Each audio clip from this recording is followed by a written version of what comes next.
નમસ્કાર વિદ્યાર્થી મિત્રો, ધોરણ 11 વિજ્ઞાન પ્રવાહ કેમેસ્ટ્રી. આજે આપણે લેક્ચર 2 અને ચેપ્ટર 2 પરમાણુના બંધારણમાં બીજા લેક્ચરમાં મળીએ છીએ. ગઈકાલે મિત્રો આપણે ઇલેક્ટ્રોનના શોધ વિશે વાત કરી. આજે જે વાત કરવાના છે પ્રોટોનની શોધ અને ન્યુટ્રોનની શોધની ચર્ચા કરવા જઈ રહ્યા છીએ. આપણે એ પહેલાં આપણી ચેનલ પહેલાં સબસ્ક્રાઈબ કરીશું. લાલ રંગનું અહીંયા સબસ્ક્રાઈબ લખેલું બટન છે, એને સ્પર્શ કરીશું. બ્લેક થઈ જશે, બાજુમાં બેલ બટનને સ્પર્શ કરીશું. એના ઉપર એક ઓપ્શન આવશે ઓલ ઉપર દબાવીશું આપણે, તો આપણને બધા જ વિડીયોના નોટિફિકેશન મળી જશે. મિત્રો, આજે આપણે વાત કરવી છે પ્રોટોનની શોધ. ઇલેક્ટ્રોનની શોધ થયા પછી ઘણા બધા વૈજ્ઞાનિકો શોધની હોડમાં લાગ્યા. ભાઈ હું કંઈક શોધી નાખું, બધાને તત્પરતા હોય, બરાબર છે. તો બધા ઘણા વૈજ્ઞાનિકોએ પ્રયત્ન કર્યો અને એ વખતે આ વિદ્યુત વિભાર નળીનો જમાનો ચાલતો હતો. એની અંદર લોકો બહુ જ પ્રયોગ કરતા હતા. તો એ જ નળી લીધી છે, પરંતુ એની અંદર થોડાક ફેરફારો કરેલા છે. તો ઇલેક્ટ્રોનની શોધમાં જે નળી હતી વિદ્યુત વિભાર નળી, એનો જ ઉપયોગ કર્યો. કયા ફેરફારો કર્યા છે, શું ચેન્જીસ છે, એ બરાબર સમજીએ પ્રોટોનની શોધમાં. તો મિત્રો, આ જે છે એ વિદ્યુત વિભાર નળી છે.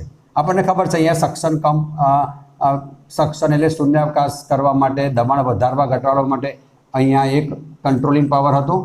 અહીંયા આપણે આ પ્રમાણે એક એનોડ અને કેથોડ લેતા હતા. અહીંયા કેથોડ છે, અહીંયા એનોડ છે. શોર્ટમાં આકૃતિ બતાવું છું કારણ કે આપણે અગાઉના લેક્ચરમાં દોરેલી છે, બરાબર. અહીંયાથી આપણે પોટેન્શિયલ પસાર કરીએ છીએ. આ બાજુ પોઝિટિવ છે, આ બાજુ નેગેટિવ છે. તો આ પ્રમાણે ઊંચો વિદ્યુત પ્રવાહ પસાર કરીએ છીએ. પહેલામાં આપણે નીચું દબાણ લીધું હતું 10⁻³ યાદ કરો. થોડી કમ્પેરિઝન પણ કરીશ. 0.001 આની અંદર તમારે લેવાનું છે 0.1 એટલે 10⁻⁻1 જેટલું લઈશું આપણે. કેટલું લઈશું? 10⁻⁻1 મિલીમીટર. આ સાંભળજો બરાબર. એને પહેલાં શું કર્યું? દબાણની અંદર થોડોક વધારો કર્યો. પહેલાં કેટલું હતું? -3 હતું. હવે કેટલું કરી દીધું? -1 કર્યું. એટલે વધારો કહેવાય. પહેલાં 0.001 હતું, હવે કહ્યું 0.1. બીજો ફેરફાર એને કર્યો કે અહીંયા જે કેથોડ હતો, આ દાખલા તરીકે કેથોડ, એને થોડાક છિદ્રો પાડી દીધા, પરફોરેટેડ. આ પ્રમાણે પેલી બાજુ એને એનોડને છિદ્રો પાડ્યા હતા, એટલે કણો પેલા બાજુ જાય એને ઝબકારો ઉત્પન્ન કરતા હતા. એને શું કર્યું? આ વખતે આ બાજુ કેથોડને શું કર્યું? છિદ્રો કરી નાખ્યા અને અહીંયા ઝીંક સલ્ફાઇડનો પડદો લગાવી દીધો કે જે ફ્લોરોસન્ટ તરીકે ઉપયોગમાં આવે. ફ્લોરોસન્ટનો બનેલો છે અને એ પ્રસ્ફુરક તરીકે કામમાં આવે. દબાણ વધવાના કારણે મિત્રો અહીંયા ધ્યાનમાં રાખજો શું થાય છે. હવે આ દાખલા તરીકે ગેસના અણુ આ પ્રમાણે, અહીંયા વાયુ છે અને આ જે છે વાયુ ઉપર ખાસ આધાર રાખે છે. આનો સ્ત્રોત જે છે ને એ વાયુ છે. કયો વાયુ લેવામાં આવે છે? પેલામાં કોઈના ઉપર આધાર નહોતો રાખતો, ના વાયુ ઉપર આધાર રાખે, ના વિદ્યુત ધ્રુવ ઉપર રાખે. પણ E/m નો રેશિયો અને વાયુ ઉપર આધાર રાખશે. એટલે આ બધા છે ગેસના અણુઓ છે. જ્યારે વિદ્યુત પ્રવાહ પસાર કરવામાં આવ્યો ત્યારે આ જે વાયુના અણુઓ હતા એની અંદર એક પ્રકારના કિરણો ઉત્પન્ન થયા. એ કિરણો વિઝિબલ હતા, દ્રશ્ય હતા. પેલામાં કેવા હતા? અદ્રશ્ય હતા, આપણે દેખી નતા શકતા. આ કેવા છે? દ્રશ્યમાન છે.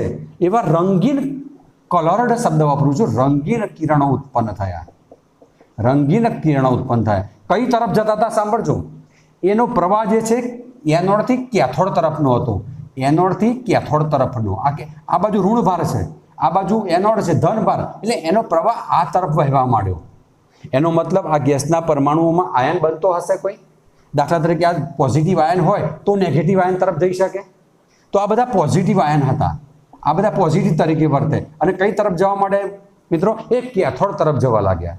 તો એ આ બધા કિરણોને, એટલે એનોડનો કેથોડ તરફનો જે પ્રવાહ આપ્યો એને નામ આપ્યું ને એનોડ કિરણો. શું નામ આપ્યું? એને એનોડ કિરણો. અને એનોડ કિરણોને બીજું નામ આપ્યું છે ને કેનાલ રેઝ. કેનાલ કિરણો. શા માટે કેનાલ કિરણો? મિત્રો આપણે જોઈતા હશું કેનાલની અંદર પાણી કેવું આમ જાય છે, એ કેનાલ શબ્દ વાપરેલો છે એના માટે.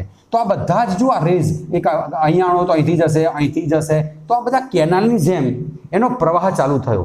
માટે આ કિરણોને કયો શબ્દ આપવામાં આવ્યો? કેનાલ કિરણો. બુકમાં એટલો જ કહ્યું છે કે થોડોક ફેરફાર કરવામાં આવ્યો. તો કયો ફેરફાર કરવામાં આવ્યો? તેનું દબાણ વધારી દીધું. આ જે છે અહીંયા આ કેથોડ હતો એને છિદ્રાળુ કર્યો, એના કારણે અહીંયા કણો ગયા કિરણો, અને અહીંયા ઝબકારો ઉત્પન્ન થયો. કેવો? અહીંયા ઝબકારો ઉત્પન્ન થયો. એનો મતલબ અહીંયા કોઈ કિરણો અથડાય છે, અને એક કિરણનું એને નામ આપ્યું. કયું મિત્રો આપ્યું? એનોડ કિરણો. બીજું નામ શું કહ્યું એને? કેનાલ કિરણો. તો હવે કેનાલ કિરણોની આપણે લાક્ષણિકતાઓ સમજીએ છીએ. એ પોતે વીજભારિત તો કણ છે. એ એનોડથી કેથોડ તરફ જતો. કેથોડમાં શું થતું? કેથોડથી એનોડ તરફ જતો હતો. આની અંદર પ્રસ્ફુરક પડદો પણ છે. પેલામાં પણ પ્રસ્ફુરક પડદો હતો. આની અંદર વિદ્યુત ભાર, દાખલા તરીકે અહીંયા હું એક પ્લેટ મૂકી દઉં, વિદ્યુત ક્ષેત્ર એક પ્લસ મૂકું અને એક અહીંયા માઇનસ મૂકી દઉં છું. એક પ્લસ મૂકીએ આપણે અને વિદ્યુત ક્ષેત્ર આપણે લગાવીએ લંબ સ્વરૂપે, પોઝિટિવ અને નેગેટિવ. તો આ કિરણો કઈ તરફ આકર્ષાશે? આ તો પોઝિટિવ છે, તો કઈ તરફ આકર્ષાવાના? નેગેટિવ તરફ આકર્ષાવાના. પેલામાં શું થતું હતું? નેગેટિવથી પોઝિટિવ તરફ આકર્ષાતા હતા. તો મોટાભાગે લાક્ષણિકતાઓ તો સરખી છે, પણ થોડીક ઓપોઝિટ છે. બરાબર. ચુંબકીય ક્ષેત્ર લાગુ પાડ્યું. તો ચુંબકીય ક્ષેત્રની અંદર પેલામાં કેથોડ કિરણોની અંદર જે તરફ આકર્ષાતા હતા એના કરતાં વિરુદ્ધ દિશામાં આકર્ષાવા માંડ્યા. કારણ પેલા નેગેટિવ હતા, આ કેવા છે? પોઝિટિવ. તેની વર્તણૂક પેલા કરતાં કેવી હશે? વિરુદ્ધ પ્રકારની હશે. ખ્યાલ આવે છે મિત્રો?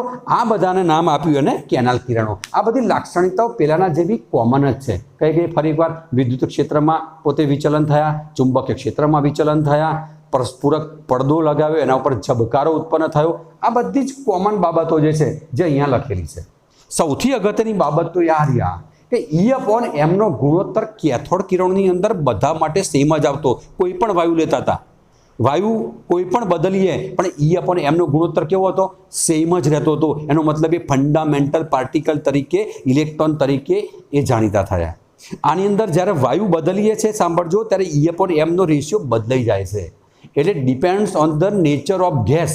તમે કયો ગેસ લો છો એના ઉપર E/m નો રેશિયો નક્કી થાય છે. હાઇડ્રોજન લઈ શકે, કદાચ કોઈને હિલિયમ લ્યો તો હિલિયમના અણુ થોડાક મોટા હોય, કદાચ તમે નિયોન લો તો નિયોનના અણુ એના કરતાં મોટા હોઈ શકે. બરાબર છે? તો આ બધું કોના ઉપર આધાર રાખે છે? ગેસ ઉપર આધાર રાખે છે. એટલે કે એનું ઓરિજિન છે, પ્રાપ્તિ જે છે, એની પ્રાપ્તિ શું એનોડ ના કહી શકે, હાલ તો શું કહે? એની પ્રાપ્તિ વાયુ છે. વાયુની અંદરથી આ બધા કિરણો આ બાજુ તરફ પ્રયાણ થયું, એટલે એની પ્રાપ્તિ કયું કહેવાય? વાયુમાંથી ઉત્પન્ન થતા છે. જ્યારે કેથોડ કિરણો શું? ફક્ત વિદ્યુત ધ્રુવમાંથી ઉત્પન્ન થતા હતા, મેટલમાં ઉત્પન્ન થતા હતા, એમાંથી એક્સરે ઉત્પન્ન થતા હતા. આમાં કોઈ એક્સરે ઉત્પન્ન થશે નહીં. આ બધી એની તફાવત છે. એનોડ કિરણો અને કેથોડ કિરણો વચ્ચેનો આ ડિફરન્સ છે.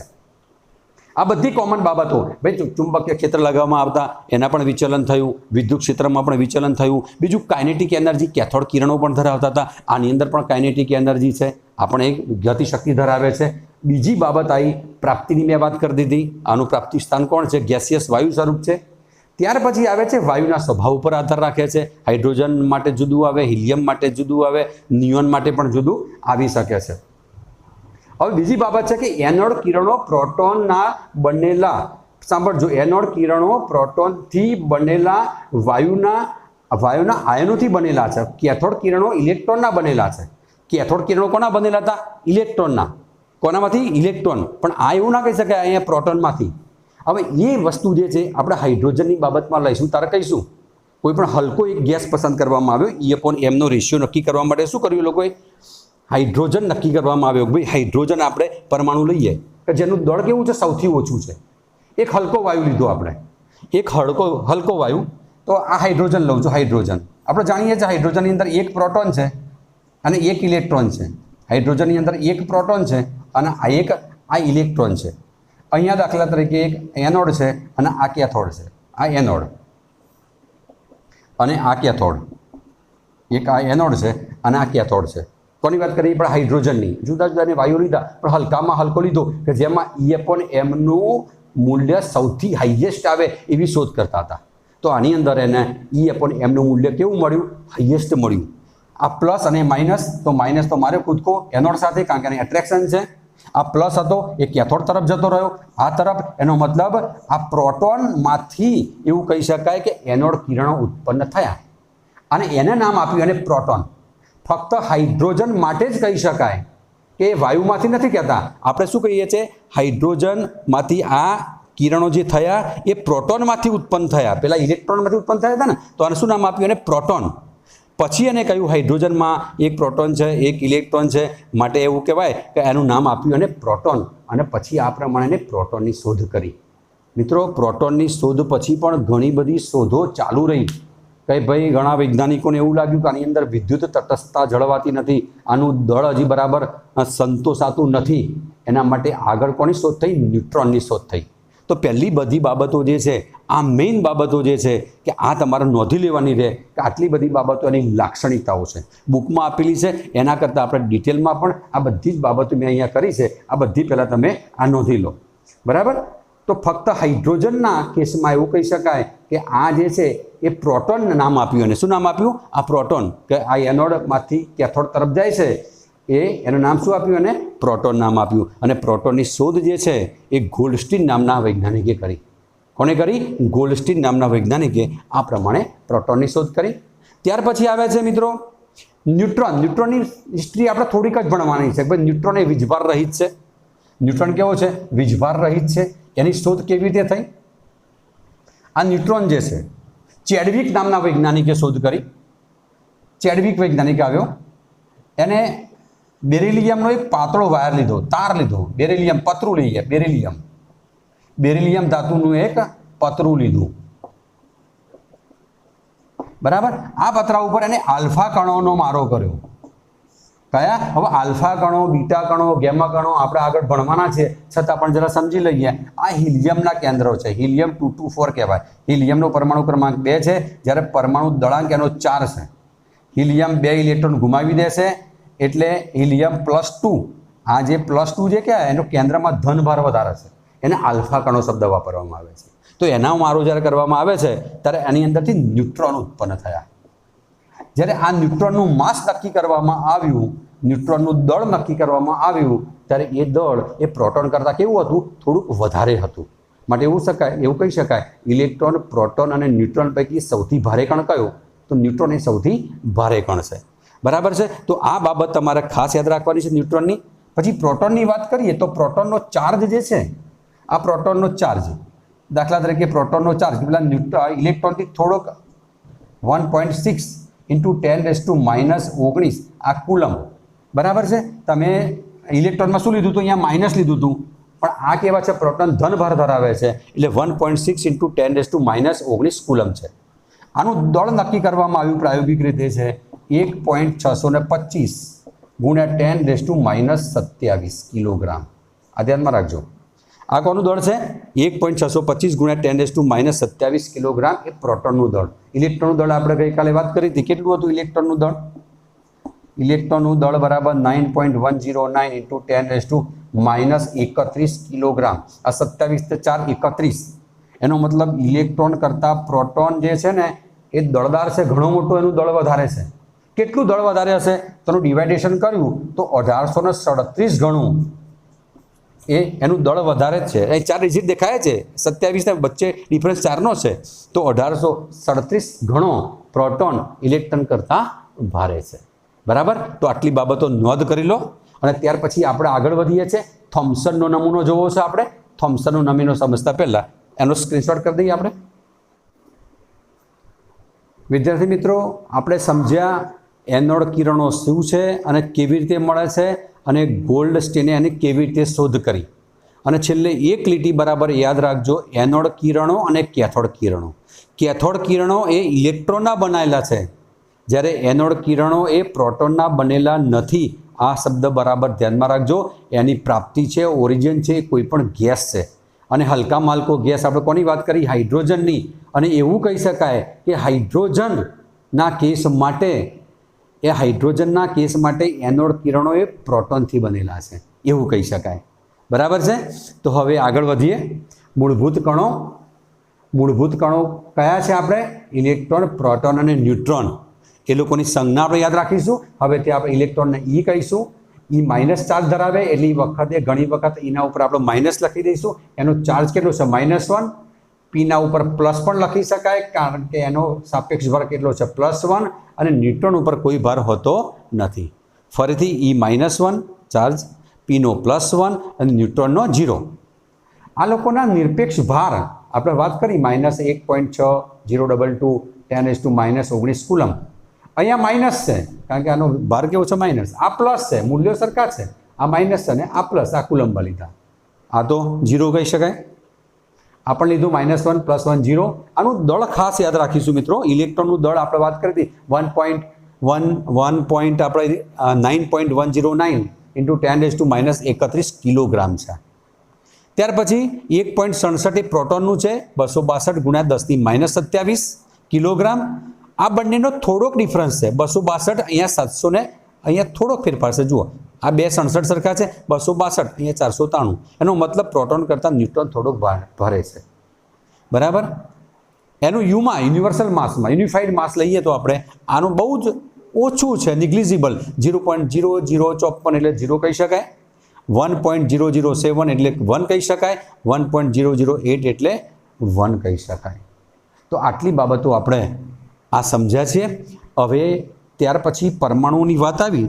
જ્યારે પરમાણુઓની વાત આવી ત્યારે બધા પરમાણુ કેવો હોવો જોઈએ એની શોધમાં બધા લાગી ગયા.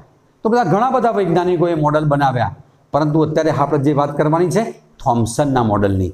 જે થોમ્સને પરમાણુ કેવો હોવો જોઈએ એની એક વાત કરી કે ભાઈ પરમાણુ કે એક પરમાણુ જે છે, પરમાણુની અંદર બધો પોઝિટિવ ચાર્જ છે, પોઝિટિવ ચાર્જથી પરમાણુ બનેલો છે. આ બધા જ એની અંદર એક સરખો પોઝિટિવ ચાર્જ છે, બરાબર.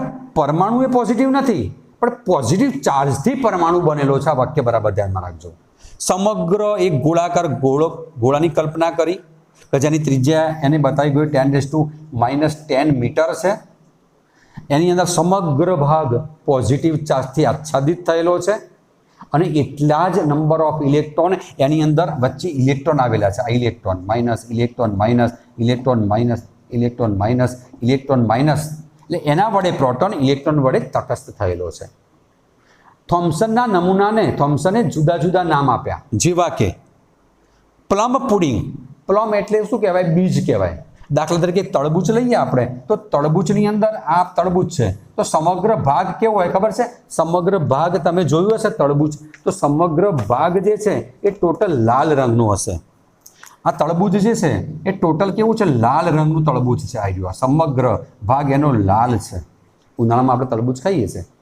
એની અંદર તરબૂચ જ્યારે ઊભું કાપીશું, આમ આડું કાપીશું ત્યારે એની અંદર બધા પ્લમ્સ દેખાશે. પ્લમ્સ એટલે બીજ. તો આ બીજ દેખાયા, બ્લેક રંગના બીજ દેખાયા. તો આ જે બીજ દેખાયા એ બધા ઇલેક્ટ્રોન્સ. આ બધા ઇલેક્ટ્રોન્સ. આ નમૂનો સમજી લેજો જરા. જ્યારે લાલ રંગનો સમગ્ર ભાગ જે છે એ પોઝિટિવ ચાર્જ કહી શકાય. એને પ્લમ પુડિંગ શબ્દ વપરાય. રાઇઝનની પુડિંગ શબ્દ પણ વાપરવામાં આવે છે. અને અંગ્રેજીમાં તરબૂચના કહે છે વોટરમેલન. શું કહેવામાં આવે છે? ને વોટરમેલન કહેવામાં આવે છે. બીજી બાબત, અત્યારે આપણે દૂધપાક બધાને ભાવે તો દૂધપાકની અંદર મોટાભાગે ખીર હોય. ખીર એટલે રાઈસ. તો રાઈસના તમે કલ્પના કરો કે રાઈસ જે છે એ પોઝિટિવ ચાર્જ છે. દરેક જગ્યાએ ભાતના દાણા હોય, સમગ્ર આની અંદર પોઝિટિવ ચાર્જ છે. પણ કેટલાક અંદર કોઈ કાજુ નાખે, બદામ નાખે, પછી ચારોળી નાખે તો એ બધા ઇલેક્ટ્રોન્સ છે. તો આ બધા કેવા દેખાય તમને? ઇલેક્ટ્રોન્સ છે. પણ મિત્રો આ નમૂનો જે છે થોમ્સનનો નમૂનો બહુ લાંબો ન ચાલ્યો, નિષ્ફળ નીવડ્યો. બીજા બધા જે નમૂના હતા એની સાથે કોઈ સુસંગત પણ ન થયું, પરિણામો પણ આપણને ન મળ્યા. એટલા માટે આ નમૂનો કેવો બની ગયો? નિષ્ફળ બની ગયો. અને ત્યાર પછી બીજા વૈજ્ઞાનિકો આવ્યા, રુથરફર્ડ. અને રુથરફર્ડે જે વાત કરી એ આપણે આગળના લેક્ચરમાં લેવાના છીએ. રુથરફર્ડ જે છે એનો આખો નમૂનો આપણે લગભગ અડધોથી પોણો કલાક સમજાવતા થશે. એટલે એ આખું એની મર્યાદાઓ, એની ખામીઓ, એ બધી જ બાબત આપણે રુથરફોર્ડ જે છે એ આવતા લેક્ચરમાં ભણવાના છીએ.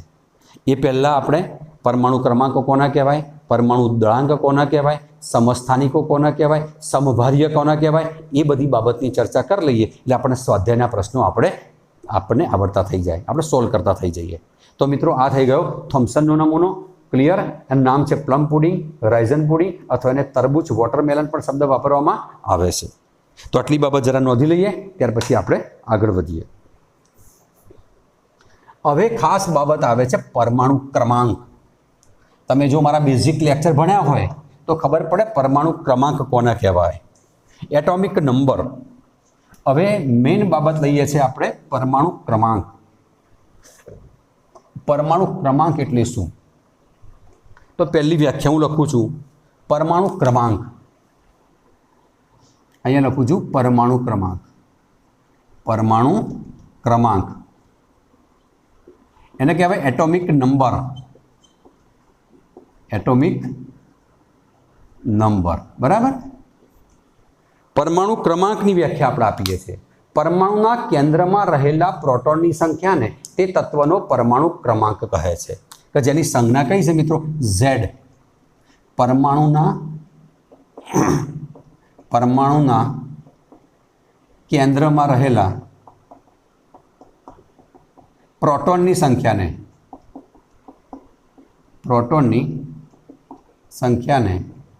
તે તત્વનો પરમાણુ ક્રમાંક કહે છે. પરમાણુ ક્રમાંક Z કહે છે. પરમાણુના કેન્દ્રમાં રહેલા પ્રોટોનની સંખ્યાને શું કહેવાય? પરમાણુ ક્રમાંક, એટોમિક નંબર. શરૂઆત કરીએ. દાખલા તરીકે હાઇડ્રોજન આપણે પરમાણુ ક્રમાંક ભણ્યા હતા. આ પરમાણુ ક્રમાંક 1 હોય, આ 2, આ 3, આ 4, 5 હાઇડ્રોજન, હિલિયમ, આ લિથિયમ, આ બેરિલિયમ, આ બોરોન. આ બધા પરમાણુ ક્રમાંક શું બતાવે છે? કે એની કેન્દ્રમાં હાઇડ્રોજન છે. દાખલા તરીકે હાઇડ્રોજન, તો કેન્દ્રમાં આ વચ્ચે જે આવેલું હોય પરમાણુના મધ્યમાં એ ન્યુક્લિયસ કહેવાય ને. આને શું કહેવાય? આ કેન્દ્ર કહેવાય. આ જરા શબ્દ સમજી લો. આ પરમાણુ છે, મધ્યમાં શું છે? આ કેન્દ્ર. આને અંગ્રેજીમાં કહેવાય ન્યુક્લિયસ. ન્યુક્લિયસમાં વાસ્તવમાં કોણ કોણ હોય? પ્રોટોન પણ હોય અને ન્યુટ્રોન પણ હોય. બે વસ્તુ હોય, પ્રોટોન પણ હોય, ન્યુટ્રોન પણ હોય. પ્રોટોન કેવો વીજભાર ધરાવે? પોઝિટિવ વીજભાર ધરાવે, ધન વીજભાર. ન્યુટ્રોન વીજભાર વિહીન હોય. આના આકર્ષણના કારણે ઇલેક્ટ્રોન સતત વર્તુળાકાર માર્ગમાં ફરે. એ આપણે બોહરની થિયરીમાં સમજવાના છે. આ ઇલેક્ટ્રોન સતત એની આજુબાજુ વર્તુળાકાર માર્ગમાં ફરે છે. તો આ ઇલેક્ટ્રોન છે વીજભાર માઇનસ, આ પ્રોટોન પોઝિટિવ. કેન્દ્રમાં કોણ કોણ રહેલો છે? પ્રોટોન વત્તા ન્યુટ્રોન, બરાબર. કેન્દ્રમાં આટલું યાદ રાખીશું. કેન્દ્રમાં કોણ કોણ રહેલું છે? પ્રોટોન અને ન્યુટ્રોન. તો દરેકની અંદર આવી ઘટના હોય. જેટલા પ્રોટોન હોય એટલા જ ઇલેક્ટ્રોન હોય. પ્રોટોન દાખલા તરીકે 1 છે તો ઇલેક્ટ્રોન કેટલો હોય? 1 જ હોય, કારણ કે વિદ્યુત તટસ્થતા જળવાઈ રહે. તો હાઇડ્રોજનમાં હું એમ કહું ભાઈ પ્રોટોન 1 છે. સાંભળજો, પ્રોટોન 1 છે તો ઇલેક્ટ્રોન કેટલો હોય? 1. હિલિયમમાં 2 પ્રોટોન છે. તટસ્થની વાત કરું છું. તટસ્થ પરમાણુમાં 2 પ્રોટોન 2 ઇલેક્ટ્રોન, 3 પ્રોટોન 3 ઇલેક્ટ્રોન. પણ ન્યુટ્રોનની સંખ્યા જુદી જુદી હોઈ શકે છે. સાંભળજો શબ્દો વિદ્યાર્થી મિત્રો, શબ્દો સાંભળજો બરાબર.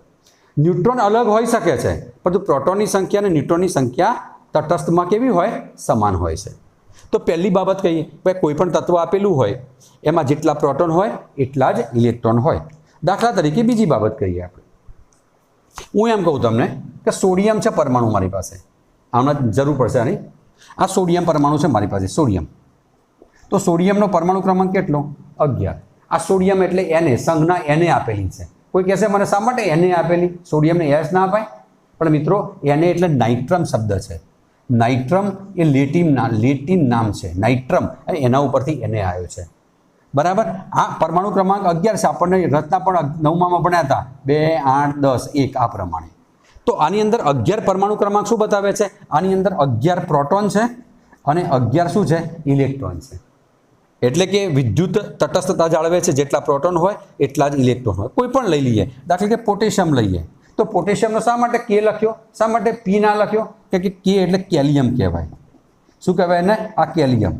પોટેશિયમમાં દાખલા તરીકે 19 પરમાણુ ક્રમાંક છે તો પ્રોટોન કેટલા કહેવાય? 19. અને ઇલેક્ટ્રોન પર કેટલા હોય? એની અંદર 19 હોય. ન્યુટ્રોન અલગ હોઈ શકે છે.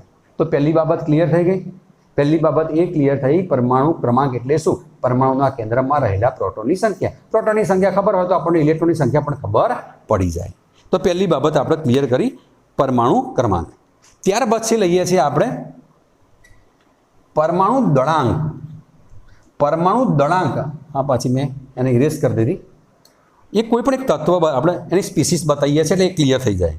દાખલા તરીકે હું એમ કહું, આપણી પાસે કાર્બન છે. આ કાર્બન હું અહીંયા ડાબી બાજુ લખીશ. આ 6. પરમાણુ ક્રમાંકને કઈ તરફ લગાય? લેફ્ટ સાઈડ નીચે તરફ. એટલે એને સામાન્ય સિમ્બોલ આપું. X એ કોઈ તત્વ છે. X એટલે કાર્બન. આ જે છે પરમાણુ ક્રમાંક છે Z. શું કહેવાય એને? Z. આ કઈ બાજુ લખ્યું મેં લેફ્ટ સાઈડ લખ્યો એને વપરાય પાદાંક શબ્દ વપરાય. કયો શબ્દ વપરાય? પાદાંક. અને અહીંયાનો પરમાણુ દળ છે, દળ ક્રમાંક છે, આને કહેવાય દળ ક્રમાંક. સાંભળજો, એની વ્યાખ્યા આપણે આપવા જઈ રહ્યા છે. આ દળ ક્રમાંક, આ પરમાણુ ક્રમાંક, આ પરમાણુ દળ ક્રમાંક પણ કહેવાય એને. પરમાણુ દળ ક્રમાંક એટલે કે દળ ક્રમાંક, અને આ ફક્ત પરમાણુ ક્રમાંક છે. અહીંયા આપણે 6 લખ્યું એનો મતલબ આ ઝેડ છે, આને કહેવાય પાદાંક. અને અંગ્રેજીમાં કહે છે ને સબસ્ક્રિપ્ટ. શું કહેવામાં આવે છે? સબસ્ક્રિપ્ટ. સબ એટલે નીચે બતાવેલું છે એનું પેટા વિભાગ, સબસ્ક્રિપ્ટ. અને ઉપર જે બતાવેલું છે એને મૂર્ધક શબ્દ વપરાય. એને સિમ્બોલ જે છે, આનો દળ ક્રમાંકનો સિમ્બોલ કયો મિત્રો? કેપિટલ એ. આનો સિમ્બોલ જે પ્રમાણે ઝેડ આપ્યો તો આનો કયો અપાય? કેપિટલ એ અપાય. અને કેપિટલ એ ઉપર ડાબી બાજુએ બતાવવાનો છે, એનો ગુજરાતી શબ્દ છે મૂર્ધક. શબ્દ યાદ રાખજો, મૂર્ધક. અને અંગ્રેજી શબ્દ છે આ સબસ્ક્રિપ્ટ કહ્યું તો આને સુપરસ્ક્રિપ્ટ કહેવાય. Super script. તો બે શબ્દો ક્લિયર થઈ ગયા. નીચે હોય ને પાદાંક કહેવાય, ઉપર હોય એને મૂર્ધક કહેવાય. તો આપણે હવે એક્સ એટલે કોઈ પણ તત્વ હોઈ શકે, કોઈ પણ. દાખલા તરીકે અમે લો નાઇટ્રોજન, તો નાઇટ્રોજન એ 7, અહીંયા દાખલા કે મેં 14 લીધું, બરાબર. આને કહેવાય પાદાંક, આને કહેવાય મૂર્ધક. આ થઈ ગયું તત્વ. આખી સ્પીસીસ કહેવાય. શબ્દ વારંવાર આવશે સ્પીસીસ, તો આને કહેવાય સ્પીસીસ, એક પ્રકારનો ઘટક થઈ ગયો. હવે આના ઉપરથી આપણે સમજવું છે કે પરમાણુ ક્રમાંક, પરમાણુ દળાંક કોના કહેવાય. આટલું ક્લિયર થઈ ગયું. આ નોંધી લેજો, મૂર્ધક અને પાદાંક. હવે બરાબર સમજીશું પરમાણુ ક્રમાંક, પછી મારે લેવો છે દળ ક્રમાંક. હવે લઈએ છીએ આપણે દળ ક્રમાંક લઈએ છીએ. અહીંયા લીધું દળ ક્રમાંક. હવે જે હાલ વાત કરી હતી આ કેન્દ્ર, કેન્દ્રમાં કોણ કોણ હોય મિત્રો? પ્રોટોન અને ન્યુટ્રોન. કેન્દ્ર ભારે છે, કોના કારણે? પ્રોટોન અને ન્યુટ્રોનના દળના કારણે. તો આ જે દળ જે છે આખું એ દળ ક્રમાંક કહેવાય. પ્રોટોન વત્તા ન્યુટ્રોનનો સરવાળો. પ્રોટોન અને ન્યુટ્રોન, તો 12 જે છે ને મિત્રો, 12 એ કોનો સરવાળો છે? પ્રોટોન વત્તા ન્યુટ્રોનનો સરવાળો છે. બરાબર ધ્યાનમાં રાખજો. આ કોનો સરવાળો છે? પ્રોટોન વત્તા ન્યુટ્રોનનો. અને આ કોણ છે? ફક્ત પ્રોટોન. આટલી બાબત આપણને ક્લિયર હોવી જોઈએ. ઉપર જે છે દળાંક બતાવે છે શું? પ્રોટોન અને ન્યુટ્રોનના સરવાળાને. પ્રોટોન અને ન્યુટ્રોનનું દળ, ન્યુટ્રોનનું કુલ દળ. આ કુલ દળ થઈ ગયું કે જેને આપણે કોના વડે દર્શાવીએ છીએ? કેપિટલ E વડે દર્શાવીએ છીએ. પ્રોટોન વત્તા ન્યુટ્રોન, તો મેં લખ્યું પ્રોટોન વત્તા ન્યુટ્રોન. આ થઈ ગયું દળ ક્રમાંક. આ લખીશું, આ A is equal to proton plus neutron. આ બાબત જરા મગજમાં ક્લિયર કરી દો, બરાબર. કેટલીક વખત એને ન્યુક્લિયોન શબ્દ વપરાય. પ્રોટોન વત્તા ન્યુટ્રોનનો સરવાળો જે છે એને કહેવાય ન્યુક્લિયોન્સ. એક શબ્દો હવે નવા આવ્યા છે. હવે આપણે મુખ્ય પાટા ઉપર પહોંચી ગયા છે પરમાણુ રચનાની, પરમાણુ બંધારણ. હજી આપણા 2 મોડલો બાકી છે. ખાસ મોડલ બોહરનો નમૂનો, એકદમ ઇન્ટેલિજન્ટ, કે જેમાં નીટની અંદર JEEમાંથી એમાંથી જ પ્રશ્નો પૂછાય. અને આપણે ડિટેલમાં ચાલશે. આવતીકાલે રુથરફોર્ડ છે અને આના પછીના લેક્ચરમાં બોહરનો નમૂનો છે. આ ન્યુક્લિયોન્સ થઈ ગયા. પ્રોટોન પ્લસ ન્યુટ્રોનની સંખ્યાને શું કહેવાય? ન્યુક્લિયોન્સ. તો હવે ફરી એકવાર ઉપર જે છે, ફરી વાર બોલું છું, પ્રોટોન વત્તા ન્યુટ્રોન એ આ 12 કહેવાય, સરવાળો કહેવાય, કે જેને કેપિટલ એ શબ્દ વાપર્યો. અને આ શું કહેવાય? ફક્ત ને ફક્ત પરમાણુ ક્રમાંક કહેવાય. હવે પ્રશ્ન પૂછે કોઈ કે હવે કોઈએ પ્રશ્ન પૂછ્યો આપણને કે આ જે છે C6 to 12, હવે આપણે થોડીક પ્રેક્ટિસ કરી લઈએ કારણ કે આપણે વારંવાર જરૂર પડશે. હું પ્રશ્ન નંબર 1 આપું છું. C16 આ 12માં પ્રોટોન, ન્યુટ્રોન અને ઇલેક્ટ્રોનની સંખ્યા જણાવો. આટલું બેઝિક તમને આવડવું જ જોઈએ. તો તરત જ કાર્બન એ તત્વ છે. પરમાણુ ક્રમાંક કેટલો છે એનો? 6 એટલે શું કહેવાય? Z બરાબર 6 આપેલો છે. ચલો એ આના શું કહેવાય? એ બરાબર કેટલા આપેલા છે આપણને? 12. એ વાસ્તવમાં કોનો સરવાળો છે મિત્રો? પ્રોટોન વત્તા ન્યુટ્રોનનો. આ કોણ છે? ફક્ત પ્રોટોન, બરાબર. તો અહીંયા પહેલાં હું લખું કે ભાઈ પ્રોટોનની સંખ્યા તો મને મળી ગઈ. પ્રોટોનની સંખ્યા Z બરાબર 6, જેટલા છે એ તો 6. પણ કોઈ તમારે પૂછે ઇલેક્ટ્રોન કેટલા, તો હું લખું છું ઇલેક્ટ્રોનની સંખ્યા જેટલા પ્રોટોન હોય એટલા જ ઇલેક્ટ્રોન હોય, બરાબર છે। હવે વાત આવી ન્યુટ્રોનની। હવે લખું છું ન્યુટ્રોનની સંખ્યા, ન્યુટ્રોનની સંખ્યા n બરાબર, આ જે છે પ્રોટોન વત્તા ન્યુટ્રોન છે, આ ફક્ત પ્રોટોન છે। જો ન્યુટ્રોન લેવો હોય તો 12 માંથી 6 બાદ કરી દો, આ એકદમ ઇઝી વે। તો હું લખીશ 12 ઓછા 6। તો હવે એનું સમીકરણ બની ગયું, 12 ને કહેવાય a, આને કહેવાય z। તો આ ન્યુટ્રોનની સંખ્યાનું સૂત્ર કયું થઈ ગયું? a minus z। ઉદાહરણ ઉપરથી આપણે સૂત્ર બનાવ્યું, સૂત્ર ઉપરથી ઉદાહરણ નહીં, આપણે ઉદાહરણ ઉપરથી સૂત્ર બનાવી દીધું। a માઇનસ z ટૂંકમાં ઉપરના આંકડામાંથી નીચેનો આંકડો બાદ કરો એટલે ન્યુટ્રોનની સંખ્યા મળે। મિત્રો આટલું યાદ રાખવાનું, ક્લિયર? તો પહેલો દાખલો ક્લિયર થઈ ગયો, પ્રોટોનની સંખ્યા, ન્યુટ્રોનની સંખ્યા, બધું જ બરાબર। હવે હું આ જ વસ્તુ લઉં છું, થોડો ફેરફાર કરું છું, ધ્યાનમાં રાખજો ખાસ। પરમાણુ ક્રમાંક, હવે હું આમાં થોડો ફેરફાર કરું છું, અહીંયા હું 14 લખી દઉં છું, અહીંયા 14 લખું છું। ચલો હવે મને કહો, પેલું નોંધી દેજો। હવે આની અંદર હું લખું છું પ્રોટોન, અહીંયા 14 લખી દઉં છું, આ 14 લખ્યા। પ્રોટોન, ન્યુટ્રોન અને ઇલેક્ટ્રોનની સંખ્યા જણાવો। ચલો પહેલું, પ્રોટોન કેટલા? 6, બરાબર છે। આ કેટલા? એટોમિક દળે કેટલું થઈ ગયું? 14 થઈ ગયું। જેટલા પ્રોટોન છે એટલા જ ઇલેક્ટ્રોન, 6 પ્રોટોન 6 ઇલેક્ટ્રોન, ન્યુટ્રોન બદલાઈ ગયા, આ 14 આવે અહીંયા ગાડી। તો 14 માંથી કેટલા કરી દઉં? અહીંયા 14 ઓછા 6 એટલે અહીંયા મને કેટલા મળશે? 14 ઓછા 6 બરાબર 8 ન્યુટ્રોન મળી ગયા। શું કહેવાય? આપણને ન્યુટ્રોન કેટલા મળ્યા મિત્રો? 8 ન્યુટ્રોન મળ્યા। તો આપણને બંને સરખા જ લાગતા હતા, આ બે સરખા લાગશે। આ પેલા બે પ્રશ્નો ઉતાર દો, પ્રોટોન ન્યુટ્રોન આપણે જાણી લીધા। ન્યુટ્રોનની સંખ્યા કેટલા? 14 ઓછા 6 બરાબર આપણને અહીં 8 મળી। પહેલામાં કેટલા મળ્યા હતા? 12 ઓછા 6 બરાબર 6, ત્રણેય સરખા મળ્યા હતા। આમાં ન્યુટ્રોન બદલાઈ ગયા, ખ્યાલ આવે છે? એક બીજું ઉદાહરણ લઈએ અને આ બેની થોડી કમ્પેરિઝન કરી દઈએ આપણે। આ બંને લઈએ અને થોડી કમ્પેરિઝન કરી દઈએ। એક બીજું તમે થોડું મનમાં વિચારી રાખો, હું અહીંયા પ્રશ્ન મૂકું છું તમારી સમક્ષ। તમે આ બંને જોયા હશે, થોડીક એક નવી વ્યાખ્યા પણ આવે છે એટલે આપી દઈશું આપણે। આ C6, આ 12 હતા, આ 6, અહીંયા 14 હતા, બરાબર। બંનેમાં આ પ્રોટોન કેટલા છે જોડેલી? આ પ્રોટોન, આમાં પ્રોટોન કેટલા છે? 6, આમાં કેટલા છે? 6, આમાં ઇલેક્ટ્રોન કેટલા છે મિત્રો? 6, આમાં કેટલા છે? 6, આમાં ન્યુટ્રોન કેટલા છે? ન્યુટ્રોન 12 ઓછા 6, 12 ઓછા 6 બરાબર 6, આમાં 14 ઓછા 6, 14 ઓછા 6 બરાબર 8। તો આ બે અલગ પડ્યા, આ બંને સેમ છે, પ્રોટોનની સંખ્યા સરખી છે। જો પ્રોટોનની સંખ્યા સરખી છે પણ ન્યુટ્રોનની સંખ્યા જુદી જુદી છે, એનો મતલબ પરમાણુ દળાંક જુદો જુદો છે, એને કહેવાય સમસ્થાનિકો। એટલે એક વ્યાખ્યા પણ આપણે તૈયાર થઈ ગઈ, કઈ સાંભળજો। સમસ્થાનિકો એટલે શું? સમસ્થાનિકો એટલે શું? જે તત્વોમાં પ્રોટોનની સંખ્યા સમાન હોય, પ્રોટોનની સંખ્યા સમાન હોય, બરાબર, પરંતુ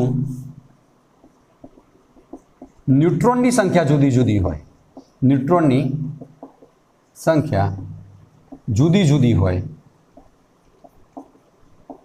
તેને સમસ્થાનિકો કહે છે, સમસ્થાનિકો કહે છે। એના અંગ્રેજીમાં કહેવાય આઇસોટોપ્સ। શું કહેવાય છે? આને આઇસોટોપ્સ શબ્દ વાપરવામાં આવે છે। આ બંને એકબીજાના સમસ્થાનિકો છે મિત્રો। જુઓ તમે, 12 છે ને અહીંયા 14 છે, એનામાંથી દળાંક જુદો જુદો છે। બીજી રીતે આપણે વ્યાખ્યા આપીએ તો આપી શકાય। પહેલાં આ જોઈ લો, ન્યુટ્રોનની સંખ્યા કેવી છે? બંનેમાં જુદી જુદી। પ્રોટોનની સંખ્યા કેવી છે? સમાન। આના કહેવાય સમસ્થાનિકો। અથવા બીજી વ્યાખ્યાઓ લખી શકાય, પરમાણુ ક્રમાંક Z સમાન હોય, આ પણ ચાલે ને, સમાન હોય, પરંતુ દળ ક્રમાંક, પરમાણુ દળ ક્રમાંક જુદો હોય, જુદો હોય, તેને પણ શું કહેવાય? તેને સમસ્થાનિક કહે છે। બે રીતે આપણે સમજાવી, એ જ વસ્તુ છે। પરમાણુ ક્રમાંક, આ બાજુ પરમાણુ ક્રમાંક લીધો, પેલી બાજુ પરમાણુ દળાંક અથવા ન્યુટ્રોનની સંખ્યાથી પણ તમે તુલના કરી શકો છો। થઈ ગયા સમસ્થાનિકો? ફરી એકવાર, જે તત્વોમાં પ્રોટોનની સંખ્યા સરખી હોય, ન્યુટ્રોનની સંખ્યા જુદી જુદી હોય, એને સમસ્થાનિકો। બીજા શબ્દોમાં, પરમાણુ ક્રમાંક સમાન હોય, Z સમાન, ઉપરનો એ દળાંક જુદો જુદો હોય, એને કહેવાય સમસ્થાનિકો, એને કહેવાય આઇસોટોપ્સ કહેવાય. ક્લિયર શબ્દ?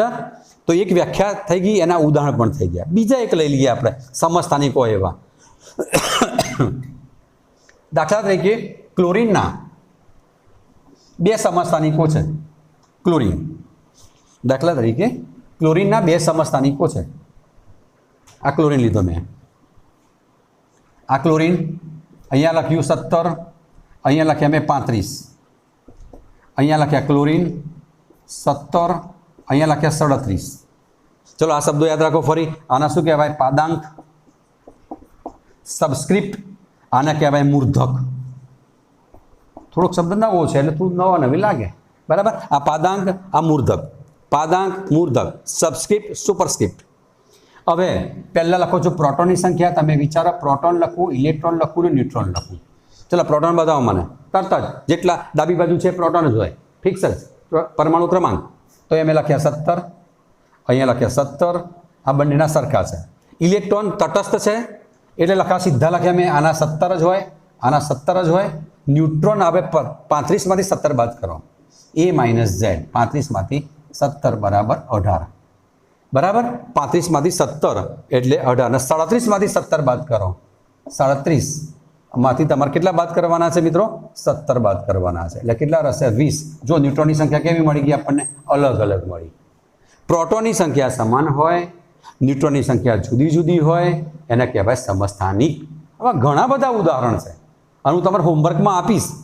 તમારા સ્વાધ્યાયમાં છે કે તમારે શું લખવાના? એના પ્રોટોનની સંખ્યા લખજો, ન્યુટ્રોનની સંખ્યા લખજો, ઇલેક્ટ્રોનની સંખ્યા લખજો અને ઘરે પ્રેક્ટિસ કરજો. બરાબર છે. હવે લખું છું એક બીજો શબ્દ. આ થઈ ગયો આઇસોટોપ્સ. હવે લઉં છું બીજો સમભાર્ય. બીજો કયો શબ્દ લેવો છે મારે? સમભાર્ય કોના કહેવાય? અંગ્રેજીમાં કહે છે ને આઇસોબાર. હું લઉં છું સમભાર્ય. સમભાર્ય.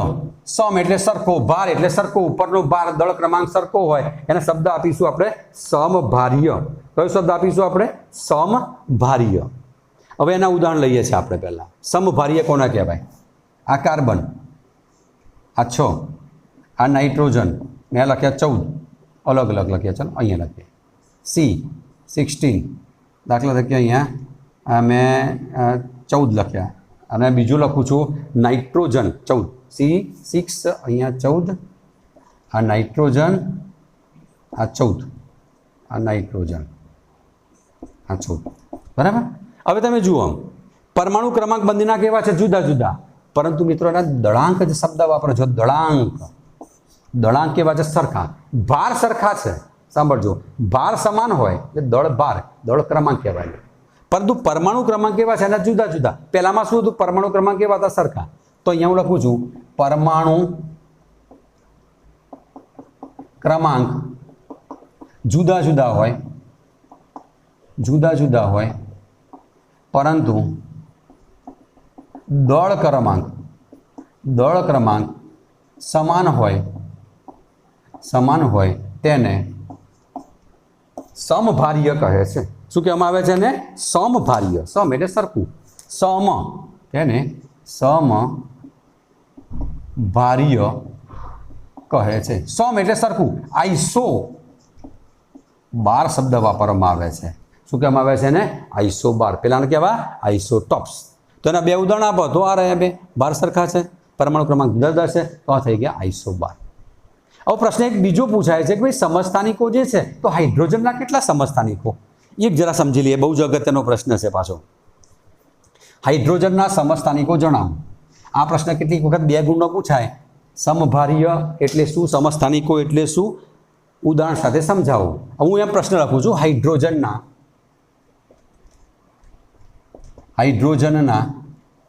સમસ્થાનિકો જણાવો. સમસ્થાનિકો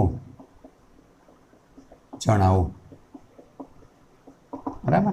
હાઇડ્રોજનના મિત્રો 3 સમસ્થાનિકો છે. કેટલા? 3. સાંભળજો. પહેલાનું નામ છે પ્રોટિયમ, આ પ્રોટિયમ. બીજાનું નામ છે ડ્યુટેરિયમ અને ત્રીજાનું નામ છે ટ્રિટિયમ. ચલો 3 નામ યાદ રહ્યા? ફરી એકવાર. કેટલા નામ છે? 3. કયા કયા? પ્રોટિયમ, ડ્યુટેરિયમ અને ટ્રિટિયમ. તમારે શબ્દ યાદ રાખવાનો પંડિત. શું યાદ રાખશો? પંડિત. ડી ત પ એટલે પ્રોટિયમ, ડ એટલે ડ્યુટેરિયમ, ત એટલે ટ્રિટિયમ. આનો સિમ્બોલ છે પ્રોટિયમ, આનો કેપિટલ ડી છે, આનો કેપિટલ ટી છે. હવે સાંભળજો, આ હાઇડ્રોજનને મેં લખ્યા અહીંયા લખ્યું આ હાઇડ્રોજન મેં આવું લખ્યું 1 to 1, આને લખ્યું મેં 1 to 2. હવેનું એનાલિસિસ તમારે કરવાનું છે 1 to 3. સાંભળજો, 1 to 1, 1 to 2, 1 to 3. આમાં તમે મને કહો પ્રોટોન કેટલા, ન્યુટ્રોન કેટલા અને ઇલેક્ટ્રોન કેટલા, સમસ્થાનિક જણાવો. અહીંયા હું લખું છું પહેલાં પ્રોટોન, પછી ઇલેક્ટ્રોન અને પછી ન્યુટ્રોન. ચલો પહેલાં પ્રોટોન કેટલા છે, અહીંયા જેટલો પરમાણુ ક્રમાંક કેટલા છે, બધામાં પ્રોટોન કેવા છે સરખા જુઓ. તો બધામાં પરમાણુ ક્રમાંક 1, તો પ્રોટોનની સંખ્યા ત્રણેયમાં કેવી છે, એક જ સરખી છે. ઇલેક્ટ્રોન પણ કેટલામાં, બધામાં જેટલા પ્રોટોન એટલા જ ઇલેક્ટ્રોન, તો ઇલેક્ટ્રોન પણ 1 છે, આમાં પણ 1 છે, આમાં પણ 1 છે. તો ન્યુટ્રોનની સંખ્યા આપણે જાણીએ તો પહેલામાં 1 - 1, 1 - 1 0, 2 - 1 1, 3 - 1 2. તો બધામાં ન્યુટ્રોનની સંખ્યા કેવી છે, અલગ અલગ. તો ત્રણેય કેવા કહેવાય, એકબીજાના સમસ્થાનિકો કહેવાય. ક્લિયર શબ્દ. આ થઈ ગયા 3 હાઇડ્રોજનના સમસ્થાનિકો, પણ ડી ત, પ્રોટિયમ, ડ્યુટેરિયમ અને ટ્રિટિયમ. ટોટલ જેટલા હાઇડ્રોજન છે એમાં સૌથી વધુમાં વધુ 99.985% પ્રોટિયમમાં જોઈએ હાઇડ્રોજનમાં. તો કેટલું બાકી રહે, 0.015% ડ્યુટેરિયમ છે. અને ટ્રિટિયમ તો રેડિયો સક્રિય જેવો છે, એકદમ માઇનોર. એવું કહેવાય છે કે 10⁻17 આગળ જેટલા કેટલા 0.000 આટલા સુધી, એટલે કશું જ ના કહી શકાય, એકદમ ઓછી માત્રા છે. આ છેલ્લો છે ટ્રિટિયમ. સૌથી વધારે પ્રમાણ કોનું, પ્રોટિયમ, પછી કોણ આવે, ડ્યુટેરિયમ, અને પછી કોણ આવે, ટ્રિટિયમ. મિત્રો આના ઉપરથી આપણને પ્રોટોનની સંખ્યા ગણતા આવડી ગઈ, ન્યુટ્રોનની સંખ્યા પણ ગણતા આવડી ગઈ, બરાબર છે, ઇલેક્ટ્રોનની સંખ્યા પણ ગણતા આવડી ગઈ. પરંતુ હજી કેટલાક આયનો છે, 5 મિનિટ જરા જોઈ લઈએ આપણે, તો એ પણ તમારું એક્ઝામ્પલ ક્લિયર કરી દે. હવે દાખલા તરીકે મારી પાસે આવું છે, પ્રશ્ન પૂછે પ્રોટોન, ન્યુટ્રોન અને ઇલેક્ટ્રોનની સંખ્યા જણાવો. મેં લીધું દાખલા તરીકે મારી પાસે મેં આવું લીધું, આવું લખ્યું છે પ્રોટોન, ન્યુટ્રોન, ઇલેક્ટ્રોનની સંખ્યા જણાવો. પહેલું અહીંયાથી શરૂઆત કરીએ. પહેલું લઉં છું Na+1, સોડિયમની વેલેન્સી +1 છે, બરાબર. પરમાણુ ક્રમાંક કેટલાનો, 11. તો પહેલું લખું છું પ્રોટોન, પછી ઇલેક્ટ્રોન, પછી ન્યુટ્રોન, બરાબર. પ્રોટોન લઈએ છીએ, અહીંયા આપેલો હોવો જોઈએ, અહીંયા મૂર્ધક રહી ગયું છે, 11 23 Na+. ચલો આ તો પહેલાં નક્કી થઈ ગયું, 11 પ્રોટોન છે, 11 પ્રોટોન છે. ન્યુટ્રોન 23માંથી 11 બાદ કરો, 23 - 11, તો 12 ન્યુટ્રોન થઈ ગયા. પરંતુ ઇલેક્ટ્રોનમાં બહુ જ અગત્યની બાબત, હવે આ તટસ્થ પરમાણુ ન કહેવાય, સોડિયમ એ આયન કહેવાય. પ્લસનો મતલબ એને એક ઇલેક્ટ્રોન ગુમાવી દીધો છે, માઇનસ હોય તો સ્વીકારે, પ્લસ હોય તો આપી દે. તો કેટલા ઇલેક્ટ્રોન ગુમાવ્યા છે મિત્રો, 1. તો અહીંયા હું શું લખીશ ખબર છે, 11માંથી એને 1 આપી દીધો, તો એની પાસે કેટલા ઇલેક્ટ્રોન રહ્યા, 10 જ. તો હવે ઇલેક્ટ્રોન કેટલા ગણાશે એની અંદર, 10. ખ્યાલ આવે છે, આવા પ્રશ્નો આવશે. બીજું લઈએ, મારી પાસે છે O-2, સોરી પહેલાં પ્લસવાળા લઈ લઈએ, Mg+2.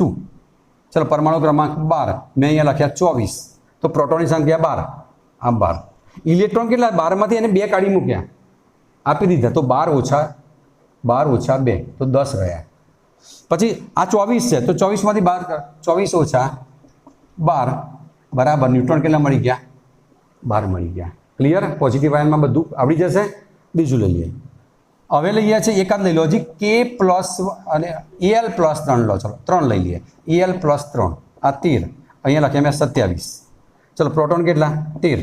ઇલેક્ટ્રોન 13માંથી કેટલા, જે ચાર્જ હોય બાદ કરી દેવાનો, 3, તો 10 રહ્યા.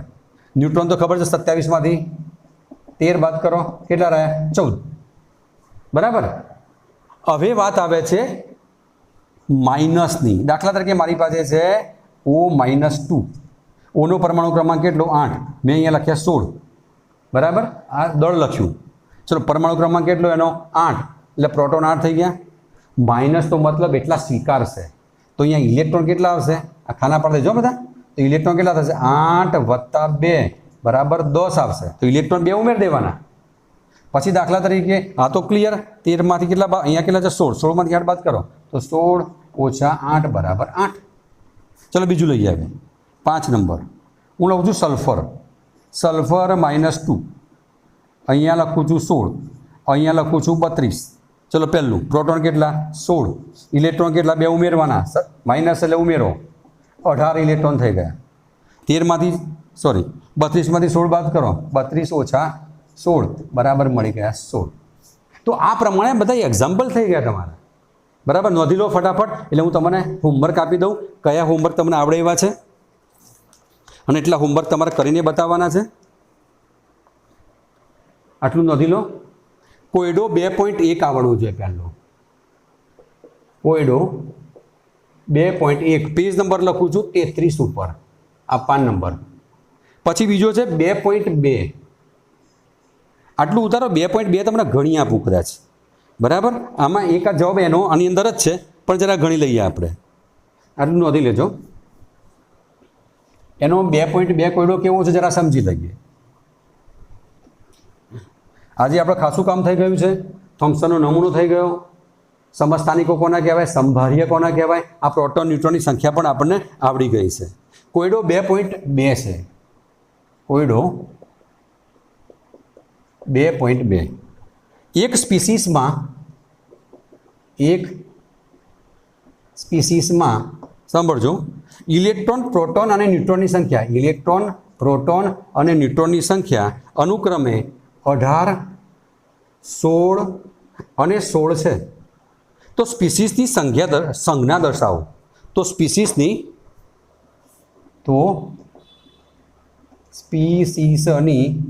સંજ્ઞા કઈ હશે? સંજ્ઞા દર્શાવો. ચલો પહેલો પ્રોટોનની સંખ્યા કેટલી છે? 16. 16 નંબર કયું તત્વ આવે? તો મોઢા આવડવું જ જોઈએ. 1 થી 20 તો પાક્કા જ આવવા જોઈએ. સલ્ફર આવે. કયું આવે? 16. બરાબર, 16 પ્રોટોન છે. પ્રોટોન 16 છે. ન્યુટ્રોન કેટલા છે? 16. તો પ્રોટોન 16, આ પ્રોટોન, ન્યુટ્રોન કરી દો બીજા 16, તો ટોટલ કેટલા થાય? 32. તો આ થઈ ગયું, દળાંક થઈ ગયો. તો ઉપર શું લખાય મારાથી? આ 32. એના ઇલેક્ટ્રોન કેટલા છે મિત્રો? 18. તો 16માં કેટલા ઉમેરીએ તો 18 થયા? 2. એનો મતલબ એને 2 સ્વીકાર્યા, તો એ સંજ્ઞા આવી થઈ ગઈ S - 2. અહીંયા કેટલા હતા? 16. તો આ એનો જવાબ થઈ ગયો. ક્લિયર? તો આ થઈ ગયો કોયડા નંબર 2.1. સોરી 2.1 તમારા હોમવર્કમાં આ થઈ ગયો 2.2. તે ઉપરાંત સ્વાધ્યાયમાં જે આપેલા છે એ અહીંયા હું લખી દઉં છું.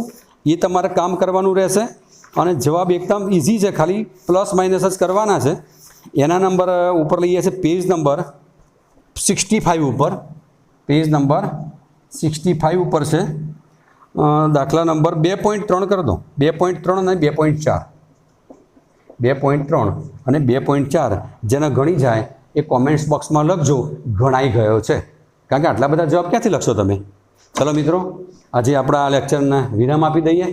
આવતીકાલે મળવાના છે. રુથરફોર્ડ નામના વૈજ્ઞાનિકે પરમાણુ શું છે વસ્તુ એ આખું મોડલ આપ્યું, એ ચર્ચા કરીશું. આવતીકાલે વિડીયો ગમે હોય તો એને લાઈક કરીશું, કોમેન્ટ્સ કરીશું અને વધુમાં વધુ વિદ્યાર્થીઓ સુધી શેર કરીશું. Okay, by.